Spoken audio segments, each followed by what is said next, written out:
Programa 21. Hacia la fundación de un nuevo Estado. En este programa conocerán los conflictos que se dieron en México durante las primeras décadas de vida independiente. Con el nacimiento de México como país independiente, se dieron una serie de conflictos debido a la inexperiencia política de los mexicanos y a las distintas ideas sobre el tipo de nación que se quería construir. Uno de los conflictos que más se prolongó a lo largo del siglo XIX fue el que tenían el ejército y la iglesia.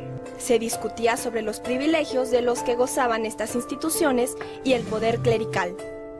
Un grupo consideraba que la presencia del clero en los ámbitos político, económico, social y cultural era excesiva y debía disminuir, mientras que otro consideraba que lo único que unía a los mexicanos era la religión, por lo que se debía proteger a la iglesia y hacer que conservara sus privilegios. A lo largo de los primeros 50 años de vida independiente, estos dos grupos se enfrentaron, no solo mediante reflexiones y discusiones, sino también a través de las armas. Durante las primeras décadas de vida independiente en México, subsistieron una serie de privilegios que favorecían a ciertas instituciones en el país como resultado de la herencia del pasado colonial. En realidad, eran muchas las organizaciones que se habían constituido bajo el sistema de privilegios que habían sido concedidos por el rey de España. Al momento en que México accede a su independencia, en particular el ejército y la iglesia tienen más privilegios, tienen más cotos de poder. La misma guerra de independencia favoreció que el ejército adquiriera mucho prestigio y mucho poder frente a la sociedad en su conjunto. Y la iglesia, por la labor que había realizado a través de la historia de la Nueva España, como el agente principal de evangelización y conductor del orden espiritual de la sociedad, pues tenía muchos privilegios.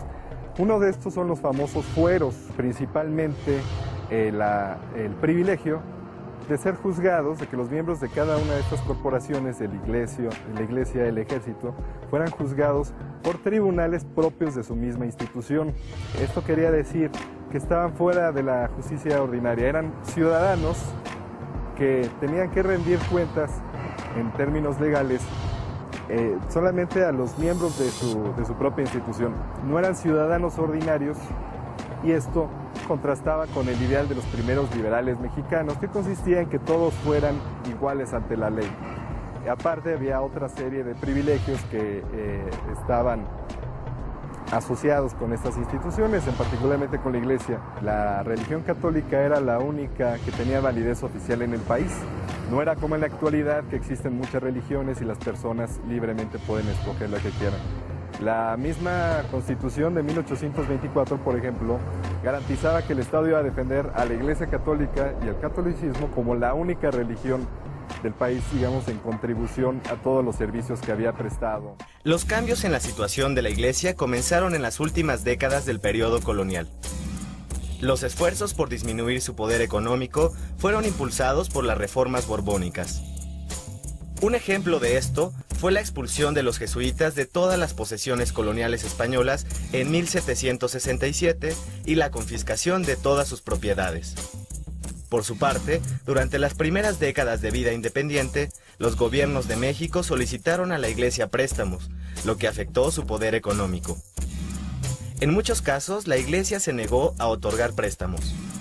En la primera mitad del siglo XIX, los privilegios eclesiásticos y militares se convirtieron en un objeto de debate, de combate muy importante en la historia de México. Había sectores políticos que estaban a favor de que se conservaran esos privilegios. Programa 22. En busca de un sistema político. En este programa identificarán las principales características del centralismo y la dictadura en México entre 1835 y 1853. A más de una década de haber logrado su independencia, los mexicanos seguían sin encontrar una forma de gobierno que los unificara como nación. Por un lado, los federalistas seguían manteniendo la idea de una república representativa y federal con estados autónomos.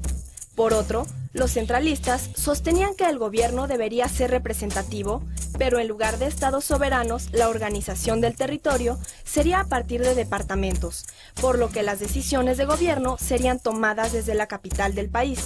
Una minoría se inclinaba por instaurar una monarquía constitucional. Había grupos entre los que destacaban algunos miembros del ejército y comerciantes extranjeros que apoyaban la instauración de una dictadura. Estas diferencias políticas creaban un clima de inestabilidad. La construcción de una nación mexicana estaba lejos de concretarse. En las primeras décadas de vida independiente de nuestro país, hubo dos proyectos políticos principalmente, que eran la República Federal y la República Central. Estos proyectos tenían semejanzas y diferencias.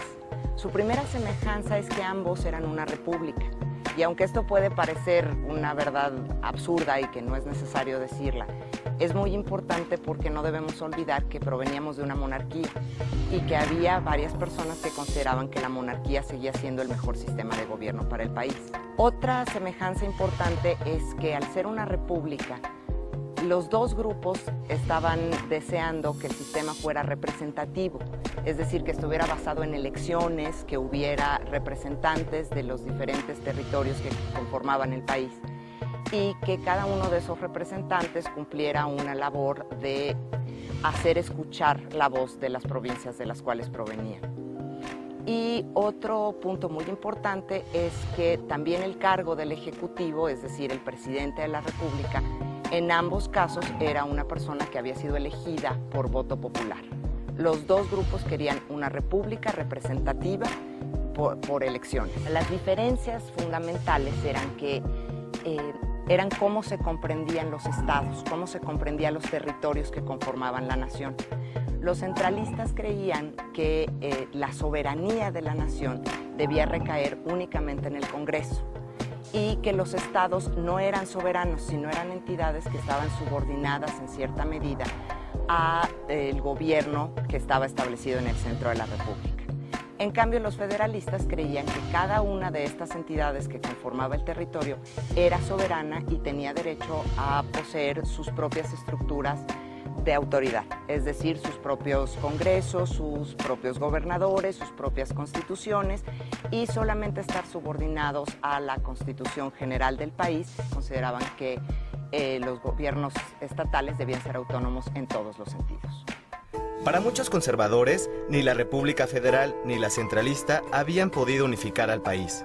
Fue por esto que algunos de ellos proponían la instauración de una monarquía, con un príncipe extranjero en el trono.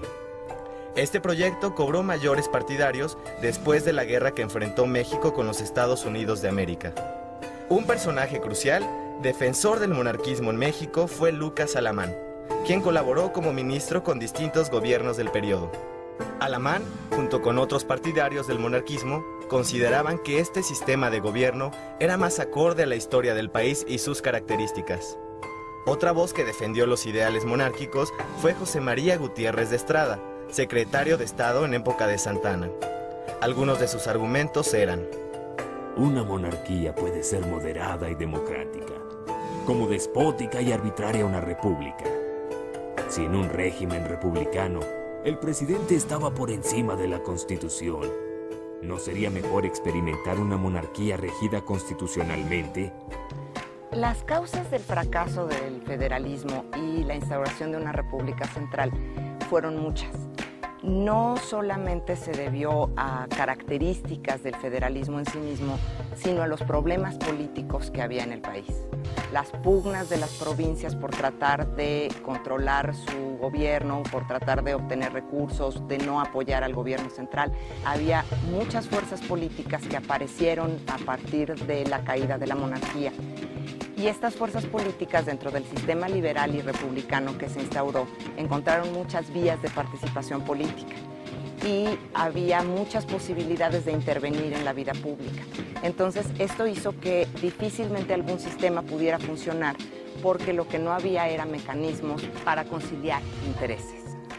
Y otro problema que hubo muy serio fue que en 1833 llegó al poder un grupo federalista muy radical que además de ser federalista buscaba implantar principios liberales muy radicales, como la separación entre la Iglesia y el Estado, que buscaba amortizar los bienes del clero, que buscaba la tolerancia de cultos, que buscaba reducir la influencia de la Iglesia y el ejército. Y estos grupos eran grupos de poder muy importantes que no estaban de ningún modo dispuestos a ceder una parte de terreno de la autoridad que poseían. Hubo numerosas reacciones a lo largo de los 10-12 años que duró la República Federal. Hubo muchos conflictos, hubo distintas formas de entender la participación política. Había quienes consideraban que el voto debía ser universal y que debía ser para todos los varones mayores de 18 años. Y había quienes consideraban que solo debían votar los que tuvieran ciertos ingresos y que solo podían ser representantes los que tuvieran ciertas propiedades. Todas estas diferencias en el modo de entender el sistema político fueron las que causaron la caída del federalismo y no tanto características del sistema federal en sí mismo. Un personaje crucial en este periodo de la historia de México fue Antonio López de Santa Anna. Polémico, amado y despreciado por la sociedad mexicana, Santa Anna gobernó México en 11 ocasiones. Pasó de ser un federalista a favor de la República a ser un centralista obsesionado por concretar todo el poder. Incluso, posteriormente, en 1853, llegó a ser dictador dándose el título de Alteza Serenísima. Como general, fue reconocido por la defensa contra los intentos de reconquista por parte de España, a cuyos ejércitos logró derrotar en 1829. Luchó contra la invasión francesa en 1838, conocida como la Guerra de los Pasteles, en la cual perdió una pierna como consecuencia de una herida por bala de cañón. Y contra los tejanos que luchaban por independizarse de México. Muchas historias se cuentan en torno a este polémico personaje. Una de ellas revela que Santa Anna tenía una variedad de recursos para financiar sus levantamientos. En una ocasión se apoderó del convento de San Francisco de Oaxaca, disfrazó de frailes a sus soldados y llamó a misa. En la iglesia mandó cerrar las puertas e impidió la salida de los ricos presentes hasta que no le dieran una retribución económica, con lo que consiguió los fondos suficientes para mantener su ejército. En los primeros años de la década de 1840 se instauró una dictadura, que no fue propiamente una dictadura en sentido estricto, pues se siguió conservando el Congreso, se siguió conservando la apariencia de que era un sistema representativo porque se realizaron elecciones, pero lo que sí sucedió fue que como había habido numerosos conflictos políticos, como las pugnas entre los grupos que se disputaban el poder, no paraban. Lo que pasó fue que los políticos de la época empezaron a considerar que las leyes y el sistema que se había establecido no eran suficientes para conservar el orden, que no bastaba tener una constitución y que no bastaba tener autoridades instituidas para lograr evitar levantamientos, planes, enfrentamientos armados, conspiraciones. Entonces llegó un momento en el que se empezó a considerar que quizá una autoridad más rígida, menos libertad, menos espacios de participación política y más imposición de políticas desde el centro podría lograr la estabilidad política que no se había alcanzado, porque además lo que no se había podido conseguir era el progreso económico. Los políticos pensaban que la inestabilidad y las constantes pugnas y los constantes enfrentamientos eran lo que había impedido que tuviéramos un desarrollo económico. Entonces se empezó a considerar que una autoridad más absoluta, un gobierno que muchos podían considerar tiránico, pero que otros consideraban que era de orden y de control, era lo que hacía falta para evitar que siguieran estos conflictos. La dictadura se caracterizó por varias cosas. En primer lugar, por... Historia de México, bimestre 3, tema 4, Economía, limitaciones monetarias y bancarias. En los primeros años del México independiente, las monedas eran acuñadas en oro, plata y cobre por casas especializadas. Las monedas de oro pronto salían de circulación porque la gente las atesoraba, esto es, en vez de utilizarlas en las transacciones comerciales, las guardaba. Las monedas de plata se utilizaban principalmente para el comercio exterior, esto es, México realizaba pagos por diversos factores comerciales a otros países con este tipo de monedas.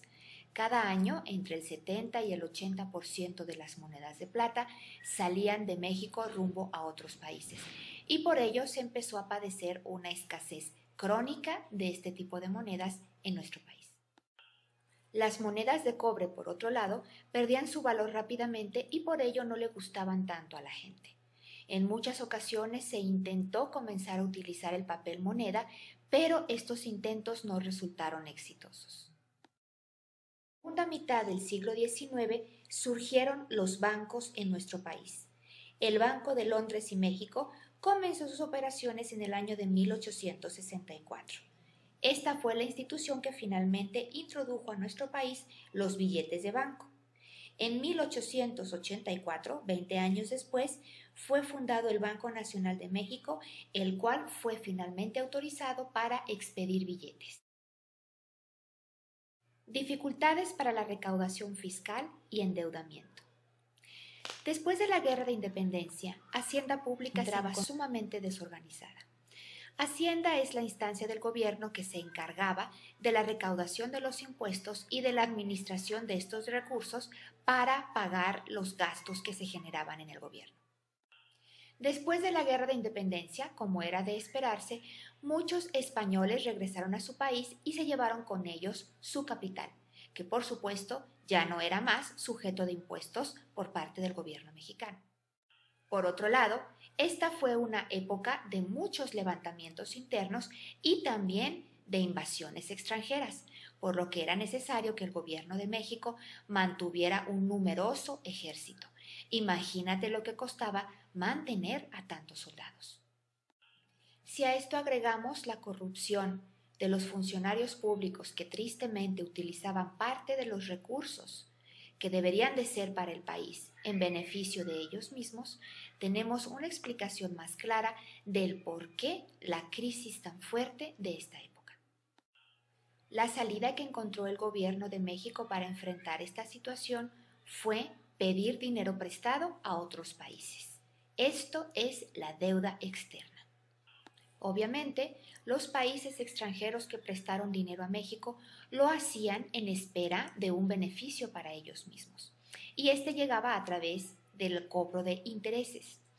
Esto es, si a México se le prestaba cierta cantidad, esa misma cantidad debía de regresarla más un porcentaje específico por concepto de intereses sobre el préstamo. México recibió entonces recursos monetarios a través de préstamos provenientes de otros países. Sin embargo, los ingresos de México por recaudación de impuestos, por acuñación de moneda, por lo que generaban por las salinas, por las loterías, por la venta del tabaco, etc., todos estos ingresos seguían siendo inferiores a los gastos que se generaban en el mismo gobierno del país.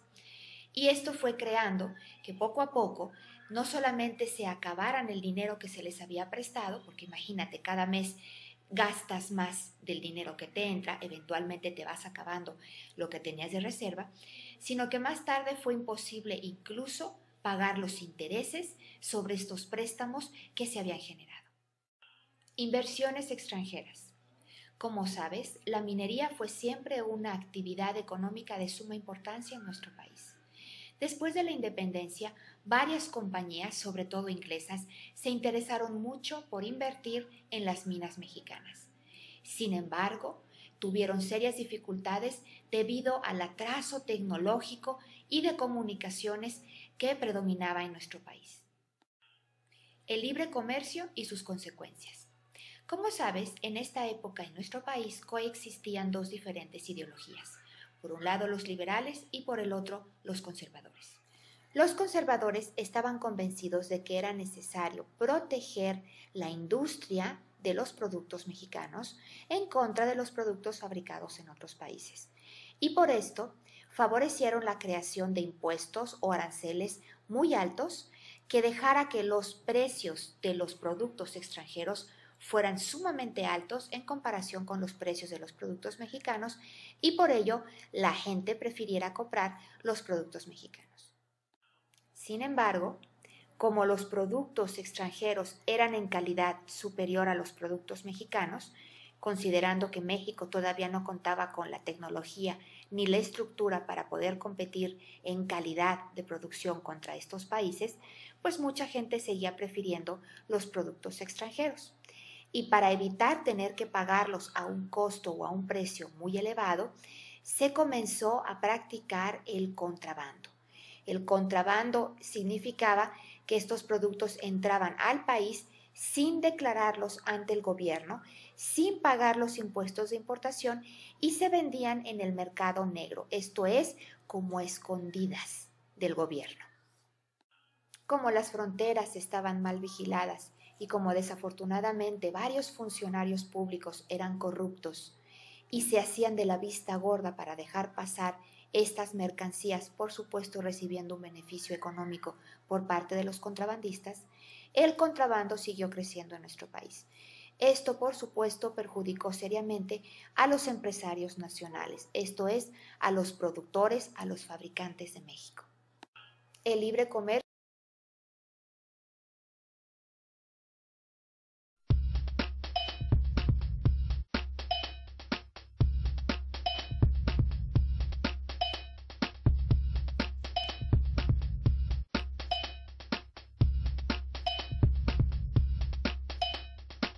Programa 27. Sociedad, vida cotidiana y cultura en el Porfiriato. En este programa analizarán el impacto de las medidas económicas porfiristas en la sociedad. Durante el Porfiriato hubo un crecimiento económico sin precedentes, sobre todo en los sectores minero, industrial, mercantil y en la agricultura de exportación. Este crecimiento no habría sido posible sin las enormes inversiones en materia de transportes y comunicaciones que propiciaron que el país pasara de ser una economía de autoconsumo a una mercantil. La economía llegó a su punto máximo cuando en 1896 se logró un superávit en las finanzas públicas. Esta bonanza económica propició el impulso a la educación e influyó de manera determinante en la cultura y la consolidación de una clase burguesa. Además, modificó de manera drástica la vida cotidiana de las personas. México fue un país que desde que se independizó y consolidó su independencia en 1821, pasó prácticamente 75 años en estado de bancarrota. Además teníamos guerras intestinas, el país estaba fracturado, disperso, poco comunicado. Cuando decimos las arcas estaban vacías, literalmente las arcas estaban vacías. Llegaban los presidentes, no había ni un quinto para la tesorería, para la hacienda pública, y entonces era muy difícil gobernar un país así. Sin embargo, a partir del triunfo de los liberales es cuando se impone el pensamiento liberal y de ahí arranca una serie de reformas que se consolidarán en el Porfiriato. ¿Qué hizo Porfirio Díaz? Bueno, de entrada permitir que llegara muchísima inversión extranjera al país en diversos sectores, ferrocarrilero, comunicación, extracción minera, petróleo, minería, desarrollo de infraestructura y de industria. ¿Qué tipo de industria? Textiles, cervecería, que es muy importante hasta la fecha, la cerveza, zapatera, cristal, vidrio, todo esto hubo un gran desarrollo durante el Porfiriato. Tanto es así que en 1896 finalmente el ministro de Hacienda, que era José Ifni Mantur, logra superar la eterna bancarrota y México puede decir o presumir que tiene una economía sana. De ahí, de 1896 a 1910, bueno, viene todo un desarrollo espectacular, las inversiones extranjeras llegan muy favorablemente al país, esto porque, bueno, pues se les permite a los extranjeros invertir en todas estas industrias que decíamos con infraestructura, pero con condiciones privilegiadas, como son exención de impuestos en las importaciones, concesiones a largo plazo, es decir, las concesiones podían ser a 10, 20, 50 o 100 años en algunos casos. Con todo esto podemos decir que Porfirio Díaz tiene una visión de largo plazo que es fundamental en su estructura de gobierno, porque él cuando sube en 1876-77 ya electo a la presidencia, en ese momento vislumbra un futuro prometedor, una situación estable, dado que el gobierno de Porfirio Díaz se va a mantener durante muchos años, y entonces esto beneficia la llegada de dinero que se va a aprovechar en todas estas actividades que les mencioné, ¿no? Comunicaciones, ferrocarriles, desarrollo de infraestructura, urbanización y la modernización toda de la Ciudad de México y en general del país, aunque claro se concentra todo en la Ciudad de México.